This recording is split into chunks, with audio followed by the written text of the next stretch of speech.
हमारे राम आ गए। राम भारत की चेतना है, राम भारत का चिंतन है, राम भारत की प्रतिष्ठा है, राम भारत का प्रताप है, राम प्रवाह है, राम प्रभाव है, राम नेति भी है, राम नीति भी है। हमारे राम आ गए। ये मंदिर वही बना है जहां बनाने का संकल्प लिया था। हमारे प्रभु राम आ गए।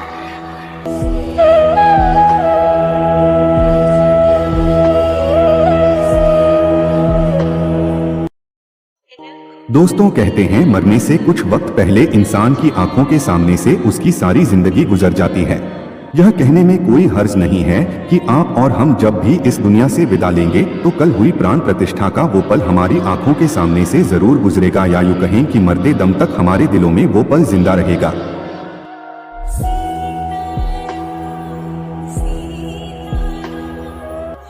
एक ऐसा पल जिसे देखकर शायद ही कोई भारतवासी न रोया हो, जिसे देखकर शायद ही किसी की आंखें नम न हुई और जिसका गवाह बनकर शायद ही कोई हिंदू होगा जो भावुक न हुआ हो। सच कहूँ तो जिस दौरान मैं ये सब बोल रहा हूँ मेरा रोम रोम कांप रहा है। मैं अब भी इस पल की डिग्निटी को, दिव्यता को महसूस कर पा रहा हूँ। मुझे अब भी यह यकीन नहीं हो पा रहा कि क्या सच में राम लला अपने घर लौट आए हैं। यकीन मानिए दोस्तों, आपको अपनी जिंदगी से कितनी भी शिकायतें, कितनी भी कंप्लेंट क्यों न हो, आपको ईश्वर से शिकायत हो कि मैं गरीब घर में क्यों पैदा हो गया, आपको इस बात का भी अफसोस हो कि मैं फला जाति में क्यों जन्मा हूँ, हो सकता है आपको अपने रंग या रूप, अपने लाइफ पार्टनर से भी कितनी ही शिकायतें क्यों न हो, मगर यकीन मानिए आपको इस बात के लिए ईश्वर का शुक्रिया अदा करना ही पड़ेगा कि आप उस दौर में जन्मे हैं जिसका इंतजार सैकड़ों सालों से किया जा रहा था। नमस्कार, जय श्री राम। मेरा नाम है सुशील। दोस्तों, आज के वीडियो में आपका स्वागत है। आज से 500 साल बाद जब इस बात का जिक्र होगा कि 22 जनवरी 2024 को अयोध्या में भगवान श्री राम के मंदिर की प्राण प्रतिष्ठा हुई, तो दुनिया उन लोगों से जलेगी, ईर्ष्या करेगी जो जीते जी ये सब देख पाए।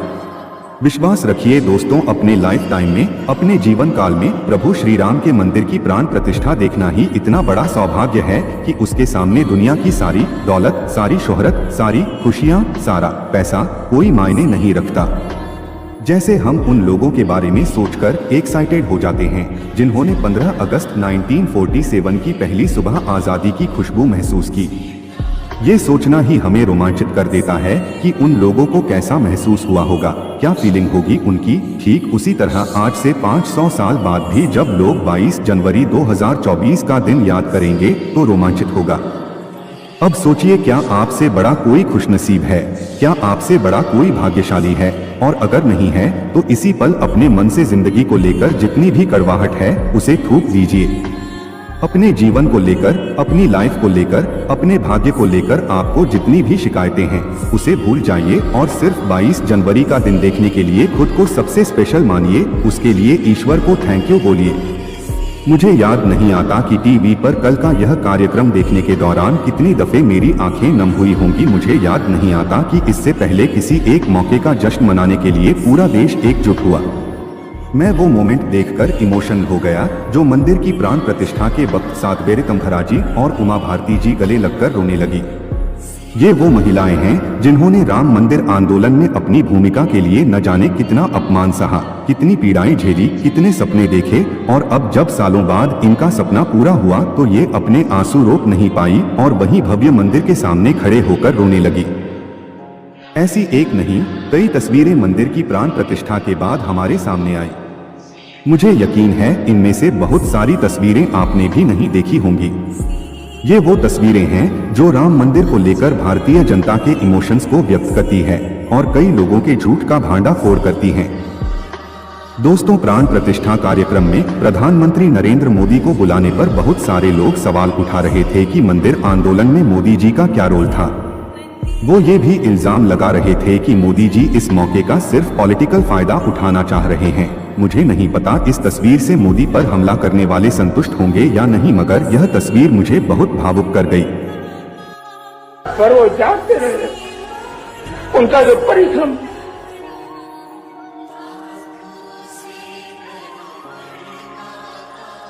उन साथियों को मैं प्रणाम करता हूं।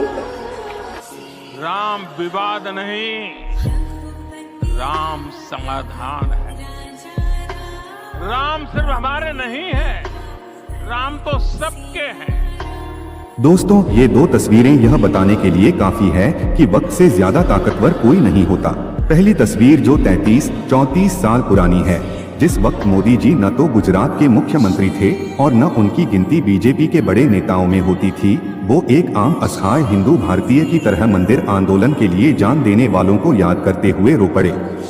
वो उस वक्त उतने ही मजबूर थे जितना मंदिर की चाह रखने वाला हर आम हिंदुस्तानी, जो सिर्फ अपने प्रभु को टेंट में रखा हुआ देखकर रो सकता है, मगर उनके लिए भव्य मंदिर नहीं बनवा सकता।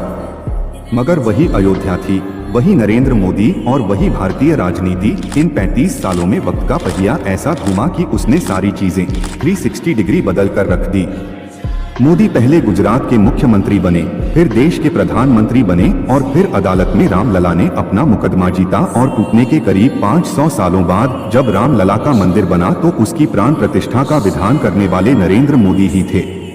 एक पल के लिए आप अगर पॉलिटिक्स को साइड भी कर दे तो अपने ड्रीम्स को, अपने सपनों को पूरा करने के लिए हिम्मत, हौसला और दृढ़ता की ऐसी कोई दूसरी मिसाल, ऐसा कोई दूसरा एग्जाम्पल आपको पिछले सैकड़ों सालों में शायद ही कोई दूसरा देखने को मिला हो। एक वक्त पर आप मजबूर हैं, टूटे हुए हैं, रो रहे हैं और अपनी हिम्मत और हौसले से आप वो दिन देखते हैं जब आप आज खुश हैं, मजबूत है और आपकी आंखों के सामने वो हो रहा है जिसका सपना आपने हमेशा से देखा है। दोस्तों, मंदिर बनना सिर्फ हिंदुओं के संकल्प की जीत नहीं है, बल्कि यह भी बताता है कि एक देश के तौर पर हमारा चरित्र क्या है। आप एक पल के लिए जरा सोचकर देखिए, भारत की 80% से ज्यादा आबादी हिंदुओं की है और हिंदुओं के सबसे पूजनीय भगवान हैं श्री राम। श्री राम का जन्मस्थल है अयोध्या। इसके बावजूद हम अपने ही भगवान को उनका घर दिलवाने के लिए 500 सालों से संघर्ष कर रहे थे। बताइए, आजादी के बाद भी इस लड़ाई को जीतने के लिए अदालत का दरवाजा खटखटा रहे। क्या आप इमेजिन भी कर सकते हैं कि किसी और धर्म में उन्हीं के पवित्र स्थान को बनाने के लिए इतने सालों तक स्ट्रगल किया जाए, या कोई और धर्म अपने भगवान के जन्म स्थान पर उनका घर बनवाने के लिए इतना संघर्ष करता? आप बताइए, बिल्कुल नहीं करता। वहाँ मर्जी पूछना या अदालत में जाना तो दूर, रातों रात दूसरे पक्ष को कुचल दिया जाता है।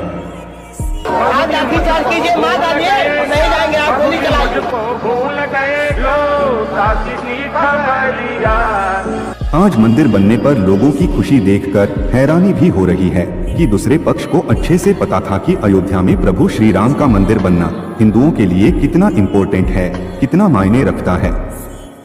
मेरी बात पर मत जाइए, अपने आसपास नजर दौड़ाइए, अपनी सोसाइटी, अपने मोहल्ले, अपने शहर, अपने मोबाइल में आ रहे वीडियोज पर नजर डालिए और बताइए कि क्या आपने अपने आसपास लोगों को कभी किसी एक कार्यक्रम के लिए इतना खुश, इतना एक्साइटेड देखा था? क्या यही मेरा कहना है कि ऐसा तो नहीं है, न कि दूसरे पक्ष को ये पता नहीं था कि हिंदुओं के लिए भगवान श्री राम के क्या मायने हैं। फिर भी उन्होंने न एक पक्ष की भावनाओं को समझा, न उनके कल्चर और धर्म की इज्जत की, बल्कि सैकड़ों सालों के संघर्ष के बाद जब सुप्रीम कोर्ट ने फैसला सुना दिया तब भी वो जहर उगलने में लगे हैं। ट्विटर पर आपको एक तरफ से ऐसे 20 अकाउंट मिल जाएंगे जो प्राण प्रतिष्ठा वाले दिन भी मंदिर बनने को लेकर जहर उगल रहे थे। वो विवादित ढांचा तोड़कर मंदिर बनाने की बात तो करते हैं, मगर उनके पास इस बात का कोई जवाब नहीं है कि उन्हें कैसा लगता अगर उनके किसी पवित्र स्थान को तोड़कर दूसरा पक्ष वहां मंदिर बना लेता।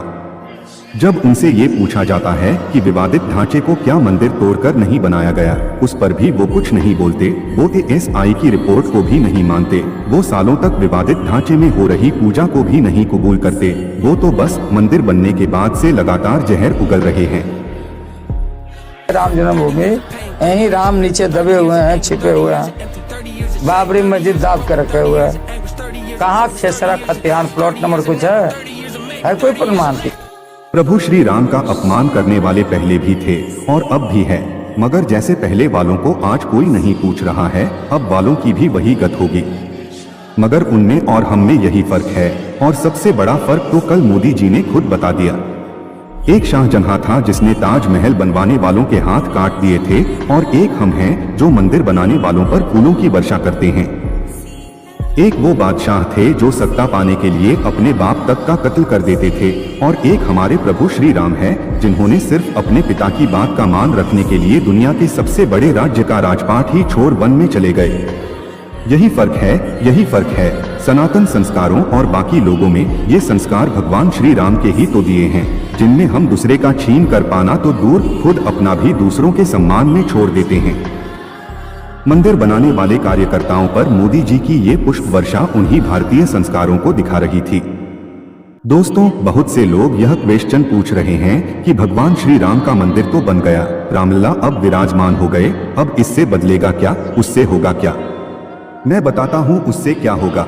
दोस्तों, दुनिया का कोई भी शास्त्र उठाकर देख लीजिए, उसमें क्लियरली लिखा है कि कोई इंसान तब तक लाइफ में तरक्की नहीं कर सकता जब तक वो अपने माँ बाप का सम्मान नहीं करता। कोई भी इंसान अपने माँ बाप की इज्जत किए बिना लाइफ में आगे नहीं बढ़ सकता।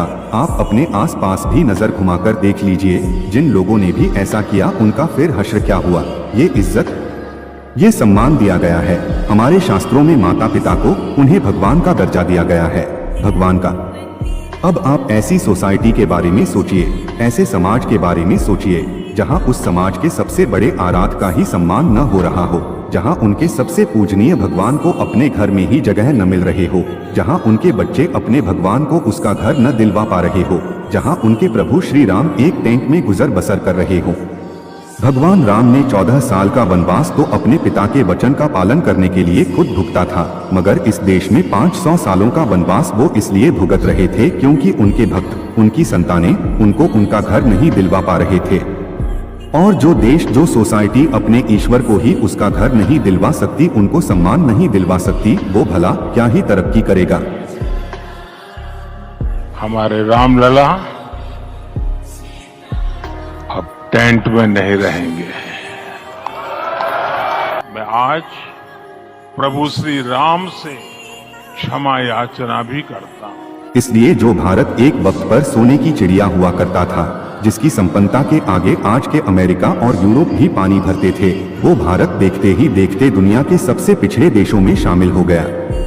और अब देखिए 90 के दशक में जैसे ही प्रभु श्री राम के सम्मान की लड़ाई शुरू हुई, ये देश भी उसी वक्त तरक्की करने लगा। कारण चाहे जो भी हो, लेकिन इन दोनों घटनाओं का एक ही वक्त होना कोई इंसिडेंस नहीं है। और आज 2024 में जब सालों की लड़ाई के बाद प्रभु श्री राम अपने घर में विराजमान हो गए हैं, तो इस भारत राष्ट्र को आगे बढ़ने से कोई नहीं रोक सकता। इस देश की आत्मा पर जो सबसे बड़ा कलंक था वो अब धुल गया है। इस देश की सामूहिक चेतना पर जो सबसे बड़ा बोझ था वो अब हट गया है। इसलिए आज के बाद से जो तारीख शुरू होगी, उसका एक दिन एक नए भारत की सुंदर तस्वीर रचेगा, और हालात आज उसी की गवाही दे रहा है। आज भारत दुनिया का अकेला ऐसा देश है जो रूस से तेल भी लेता है और जिसके प्रधानमंत्री व्हाइट हाउस में न्योता भी पाते हैं। आज भारत वो देश है जो दुनिया भर में फैली मंदी के बावजूद बचा रहा। आज भारत दुनिया का इकलौता देश है जो 7% की दर से तरक्की कर रहा है। कहने को तो बहुत कुछ है दोस्तों, मगर मैं चाहूंगा कि उन चीजों को बताने की बजाय अब आइए उन चीजों को होते हुए देखा जाए। और दोस्तों, अंत में यही कहना चाहूंगा कि प्रभु श्री राम की संतान होने के नाते हम सबका सालों पुराना अधूरा फर्ज पूरा हो गया है। उम्मीद करते हैं ईश्वर की नजरों में हमारा ये प्रयास पूरा हो गया है, और इसी के साथ प्रभु श्री राम हमारे लिए भाग्य के द्वार जरूर खोलेंगे। अभी तो काशी और मथुरा की लड़ाई भी बाकी है, वो भी जरूर लड़ी जाएगी, मगर फिलहाल वक्त है इस पल के आनंद का।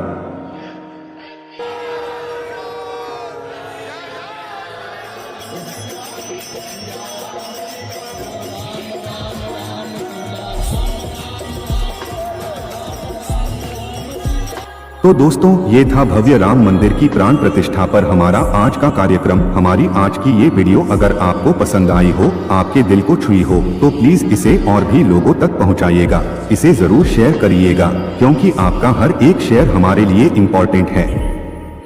जाने से पहले हमारे चैनल को भी जरूर सब्सक्राइब करिएगा और कमेंट करके बताइएगा कि प्राण प्रतिष्ठा के कार्यक्रम को जब आप देख रहे थे तो कैसा महसूस कर रहे थे। प्लीज कमेंट करिएगा। और एक बार तहे दिल से धन्यवाद आप सभी लोगों का इस वीडियो को पूरा देखने के लिए। प्लीज अपना ख्याल रखें, और अगर नहीं रखेंगे तो प्रभु श्री राम है ना। जय हिंद, जय श्री राम।